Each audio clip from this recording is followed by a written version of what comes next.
హైదరాబాద్ లో CCS ACP Umamaheswararao ఇంట్లో ACB సోదాల్లో కీలక పరిణామం చోటు చేసుకుంది. అధికారులు చేపట్టిన సోదాల్లో ఎస్పీ గోనె సందీప్ రావుకి చెందిన డాక్యుమెంట్లు లభ్యమయ్యాయి. ఇక వాటిని వెంటనే సీజ్ చేశారు. ఆదాయానికి మించి ఆస్తులు కలిగి ఉన్నారనే ఆరోపణల నేపథ్యంలో ఏసీపీ తనిఖీలు చేపట్టినట్టుగా తెలుస్తోంది. అయితే అశోక్ నగర్ లోని ఇంటితో పాటుగా ఏకకాలంలో 10 చోట్ల ఏసీపీ సోదాలు చేపట్టింది. సాయితీ ఇన్ఫ్రా కేసులో కూడా విచారణ అధికారిగా ఉమామహేశ్వరరావు ఉన్నారు.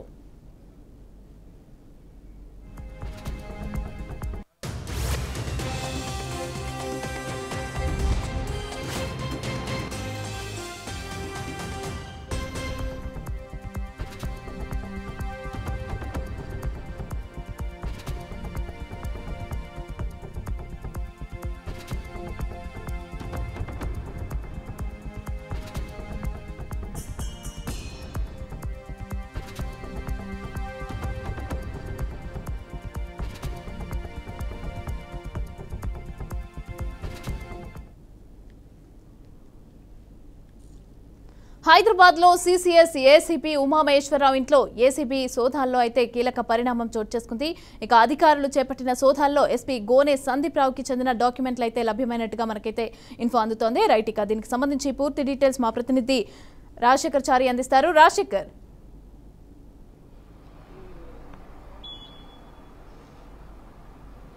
థ్యాంక్ యూ మమత.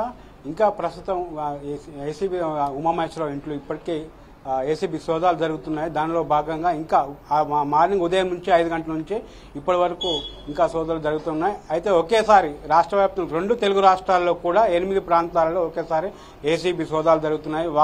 ఉమామహేశ్వరరావు అలాగే వాళ్ళ మామయ్య గారింట్లో, అలాగే వాళ్ళ బ్రదరు, వాళ్ళ స్నేహితులు, ఇలా రాష్ట్ర వ్యాప్తంగా వైజాగ్లో కూడా ఎల్బీ నగర్లో ఇలా ఏకకాలంలో 8 టీములుగా ఏర్పడి ఏసీబీ సోదాలు చేస్తుంది. దీనిలో భాగంగా ఇప్పుడు ప్రస్తుతం మనం చూస్తున్నాం, అక్కడి సోదాలు జరిగే ప్రాంతంలో ఉన్నాం. ఏసీబీ అయితే ఈ డాక్యుమెంట్లు ఏసీబీ సంబంధించిన ఉమామహేశ్వరరావు సంబంధించిన ఏసీబీ సోదాల్లో కొన్ని కీలక డాక్యుమెంట్లు దొరికినట్టు తెలుస్తుంది.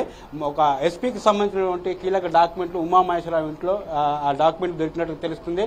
వాటిని కూడా వాళ్ళు ఏసీబీ అధికారులు సీజ్ చేసినట్టు జరుగుతుంది. అయితే ఇదే ఎస్పీ గతంలో సంచలనం సృష్టించినటువంటి ఏదైతే దిశ ఎన్కౌంటర్ ఉందో దాంట్లో ఆయన డీసీపీగా పనిచేసినట్టు తెలుస్తుంది. ఆ డీసీపీకి పనిచేసినటువంటి ప్రస్తుతం ఎస్పీగా ఉన్నటువంటి అధికారి యొక్క డాక్యుమెంట్లు కూడా ఇప్పుడు ప్రస్తుతం ఏసీబీ సోదాలు చేస్తున్నటువంటి ఉమామహేశ్వరరావు ఇంట్లో ఆ డాక్యుమెంట్ దొరికినాయి. అవి కూడా సీజ్ చేశారు. అయితే మొత్తంగా అవి కూడా డాక్యుమెంట్ చాలా పెద్ద ఎత్తులో చాలా కోట్ల విలువ చేసే డాక్యుమెంట్లు ఉన్నట్టుగా తెలుస్తుంది. వాటితో పాటు ఆ ఎస్పీకి సంబంధించిన సమాచారం కూడా వాళ్ళు సేకరిస్తున్నారు. అతను కూడా నోటీసులు ఇవ్వడమా లేకపోతే అతను కూడా ఎంక్వైరీ చేయడం అని చెప్పేసి కొన్ని ముఖ్యమైన విషయాలు కూడా ఉమామహేశ్వరరావుతో చర్చిస్తున్నారు. దీని తర్వాత ఈ డాక్యుమెంట్ సీజ్ చేసిన తర్వాత వాళ్ళు మళ్ళీ 5:30 ప్రాంతంలో వాళ్ళ మీడియాతో మాట్లాడే అవకాశం కూడా ఉండబోతుంది. ఎందుకంటే ఈ లోపు వాళ్ళకు ఎస్పీ సోదాలు అయిపోతున్నాయి కాబట్టి అయిపోయిన తర్వాత వాళ్ళు అడిగే అవకాశం ఉంది. దీంతో పాటు ఎస్పీకి నోటీసులు ఇస్తారా లేకపోతే అతను కూడా ఎంక్వైరీ చేసి కనుక్కుంటారు. ఎందుకంటే గతంలో శంషాబాద్ ఏదైతే సంచలనం సృష్టించిందో దిశ ఎన్కౌంటర్లో కూడా ఆయన డీసీపీగా పనిచేశాడు కాబట్టి ఆయన కూడా నోటీసులు ఇచ్చి మరి ఎంక్వైరీ చేస్తారని చెప్పేసి ఉమామహేశ్వరరావు కూడా సూత్రప్రాయంగా ఇది అతను అని చెప్పేసి ఆయన కూడా ఒప్పుకున్నట్టుగా తెలుస్తుంది. అవి ఆ ఎస్పీకి సంబంధించిన డాక్యుమెంట్ కూడా దొరకడం కూడా అవి కూడా సీజ్ చేశారు.